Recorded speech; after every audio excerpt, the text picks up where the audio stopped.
વડોદરા શહેરની military boys hostel પર લાગેલા ટાવરમાં સમડી ફસાઈ જતા ફાયર બ્રિગેડ દ્વારા સફળતાપૂર્વક સમડીનું રેસ્ક્યુ કરવામાં આવ્યું।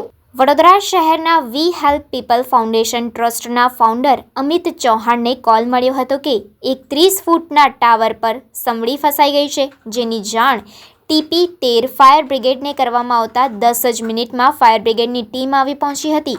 ઇન્ચાર્જ કિરણભાઈની ટીમે 30 ફૂટ ઊંચા ટાવર પરથી સમડીનું સફળતાપૂર્વક રેસ્ક્યુ કર્યું હતું। સંસ્થાના ફાઉન્ડર અમિત ચૌહાણ સમડીને વન વિભાગને વધુ સારવાર માટે સોંપી હતી। આજરોજ વડોદરા ફાયર એન્ડ ઇમરજન્સી સર્વિસીસના TP13 છાણી ફાયર સ્ટેશનમાં અહીંના સ્થાનિક પ્રેસ રિપોર્ટર છે અમિત કુમાર ચૌહાણ દ્વારા એક કોલ આપવામાં આવ્યો હતો કે મિલિટરી બોય સર્કલ છાણી જકાત નાકા પાસે એક 35 ફૂટના ટાવર ઉપર એક સમડી ફસાઈ છે, તેવો કોલ આપવામાં આવ્યો હતો। અહીંયા સ્થળ પર આવી સ્થળની સિચ્યુએશન જોઈ અમારા સૈનિક શ્રી જે રાહુલદાન ગઢવી છે એ સેફ્ટી બેલ્ટ અને હેલ્મેટનો ઉપયોગ કરી અને ઉપર ટાવર ઉપર ચડી અને સમડીને નીચે ઉતારેલ છે।